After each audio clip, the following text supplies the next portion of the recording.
Welcome back. Myself, Dr. A.B. Nikumbh,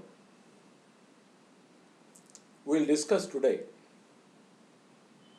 the third lecture on investigation of molecular structure.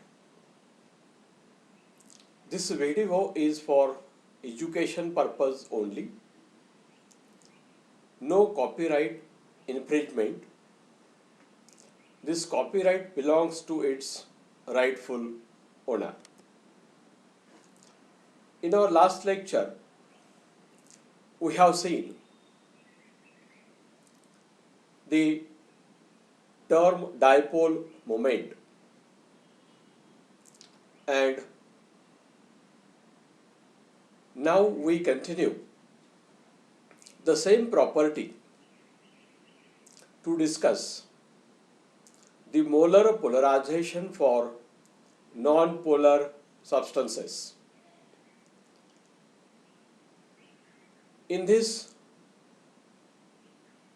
diagram, we find the two molecules. One is very symmetrical with respect to charge distribution, while second is asymmetric in nature. Non-polar molecules or substances are having the center of a positive charge, that is nuclei, and center of negative charge, that is due to electrons, is at one and the same place. The charges are not separated, and hence the molecule appears in the symmetric fashion. But when external electric field is applied, or in other words, when the molecule is placed in an electric field, then positive charge is attracted towards negative plate and negative charge is attracted towards positive plate. So polarization is induced at the cost of applied external electric field. So this electric field is responsible to develop a polarization, and hence dipole moment is also induced in it. Mu dipole moment, hence directly proportional to x, that is electric field applied. When we convert this concept into equation, then one can write mu equal to alpha into x, where alpha is deformability or polarizability of the molecule. So this equation is very useful here that we find, because when we consider applied external electric field is unity, then deformability or polarizability of the non-polar molecules is nothing but dipole moment associated with it. So one can understood very easily about the polarizability or deformability. Now, according to Mossotti and Clausius, he relate the polarizability alpha and the total molar polarization according to the equation. In the left hand side we find 4/3 pi n alpha. 4/3 is constant, pi is constant, n is Avogadro's number, and alpha is deformability or polarizability associated with that molecule, and that will be equal to the total polarization, and which is given by d minus 1 upon d plus 2 into m upon d, where d is dielectric constant. The dielectric constant is the ratio of electric capacitance of a capacitor when filled with substance to electric capacitance when empty. M is molecular weight of substance and D is density of substance. Now the right hand side term, we call it is total molar polarization of a non-polar substance, and here for non-polar substance it is nothing but induced molar polarization. Therefore one can write P suffix m equal to Pi. Pm is molar polarization, is same as Pi is induced polarization. This is only for non-polar substances and is given by the previous equation. Maxwell showed that at very high wavelength of light, dielectric constant of substances is same as square of its refractive index. We are familiar with the term refractive index.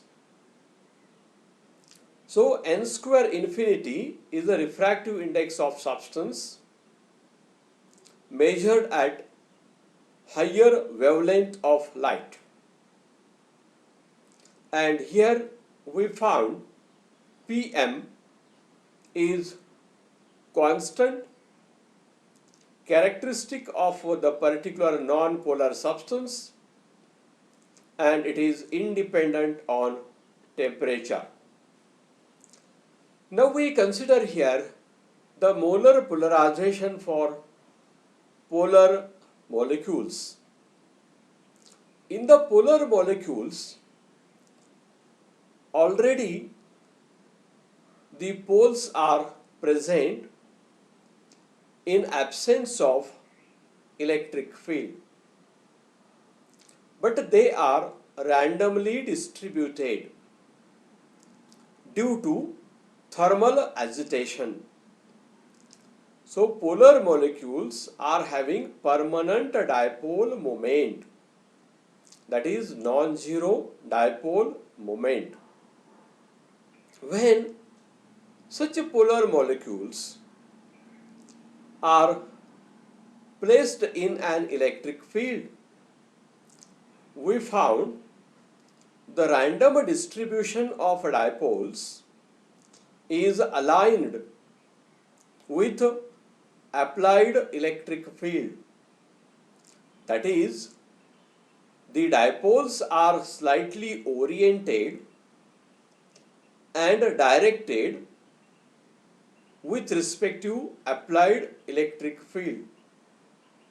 And that's why in polar molecules, the total molar polarization given by Pt or Pm is given by our previous equation d minus 1 upon d plus 2 into m upon d is same as, now here addition of Pi plus Po, where Pi is induced polarization due to applied external field and Po is orientation polarization, again it is due to applied electric field. So, in case of non-polar molecules, Pm and Pi are same. But in polar molecules, Pm is equal to summation of induced polarization and orientation polarization, and individually they are given by Pi equal to 4/3 pi n alpha and orientation polarization given by 4/3 pi n mu square upon thrice kt, where the terms are having their usual bendings. Mu is dipole moment, K is Boltzmann constant, T is absolute temperature. Now here we find the total molar polarization after substitution of Pi and Po, and will be given by P suffix T equal to A plus B upon T, where A is equal to 4/3 pi n alpha, it is means the value of Pi, and B will be equal to 4/3 pi n mu square upon thrice k, mu square upon thrice k. Here we find T is separated, and that's why P suffix T equal to A plus B upon T. Now, this is the evaluation of total molar polarization that we considered here. Now we use this total molar polarization for the determination of our basic property, that is dipole moment. The determination of a dipole moment can be considered by two different methods. One is vapor temperature method and another is dilute solution method. The first method is used for liquids, pure liquids, and the substances which are converted into gaseous phase or vapor phase at the particular boiling temperature. So we consider first method here, vapor temperature method.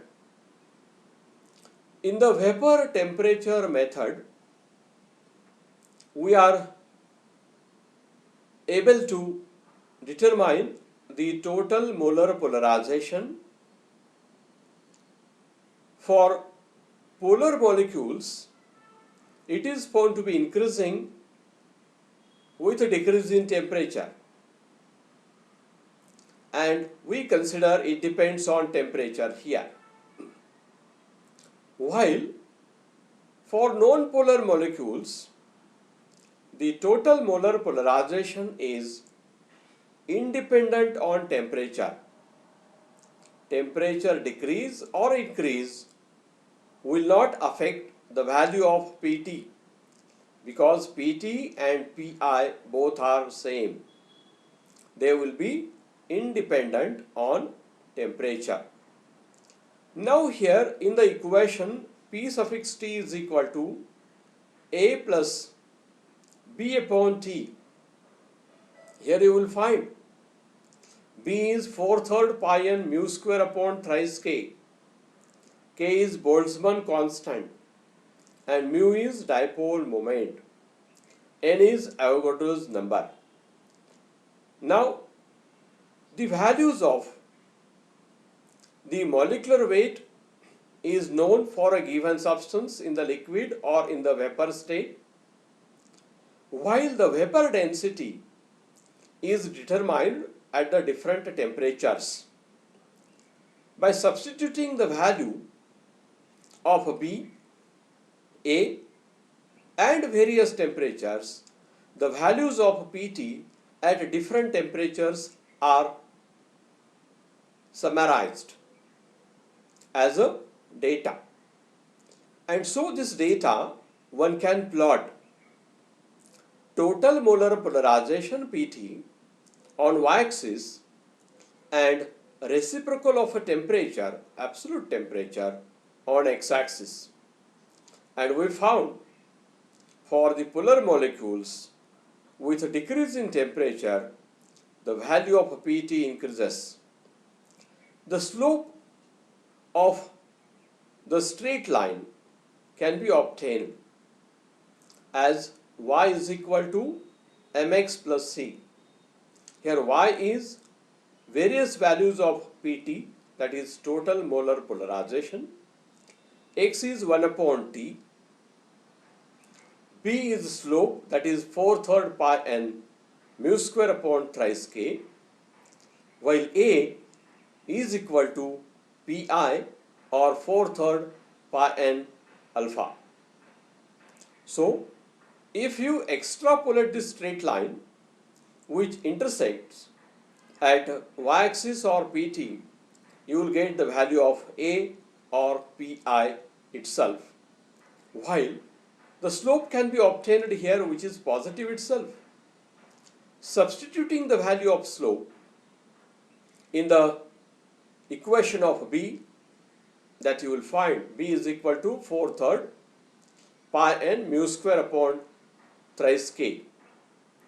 B is known, Boltzmann constant is known, Avogadro's number is known, pi is known, so mu can be evaluated. The square root term 9k upon 4 pi n, if you substitute the values, we get 0.01273 times root of slope times 10 raised to minus 18 ESU centimeter. So 10 raised to minus 18 ESU centimeter is nothing but d by. So mu equal to 0.01273 square root of B d by dipole moment value can be determined from this first method. Now we can consider the second method, and which is used for the evaluation of a dipole moment for the substances which is not available in the liquid or not available in the vapor state, means in other words the substances which exist in the solid state. So the substances which are not converted into vapor, they are analyzed by using the second method for the determination of dipole moment, that is dilute solution method. So a suitable non-polar solvent is selected. A suitable non-polar solvent is selected in which a solute is supposed to be completely miscible. So the various solutions are prepared with different concentrations in terms of mole fractions now. Concentration here we consider in terms of mole fraction. Now the equation P12 is the total molar polarization for solution. 1 represents that for solvent and 2 represents always that for solute. D minus 1 upon D plus 2 into another bracket N1 M1 plus N2 M2 upon D, where N1 is the mole fraction of solvent in the solution, N2 is the mole fraction of solute in the solution, M1 is the molecular weight of solvent, M2 is the molecular weight of solute, D is the density of solution. So this density of solution at various temperatures will be measured again, and one can substitute the values and the different P12 are evaluated. So we can rearrange the equation as P12 equal to N1P1 plus N2P2. Again rearranging it, P2 equal to P12 minus N1P1 upon N2, and that is the molar polarization of solute. So the data obtained at various temperatures can be plotted. P2 against 1 by T gives the value of slope, and that is again B. And hence from the slope we can determine dipole moment mu equal to 0.01273 times square root of slope in terms of d by unit. So the two methods are useful to find out the dipole moment either in solid, liquid or in gaseous state substances. So this is what we consider about the dipole moment property and its use to explain the molar polarization for non-polar and for polar molecules, and from that it is possible to determine the dipole moment associated with the substances. Thank you for your patience. Now next time we consider applications of dipole moment. Thank you once again.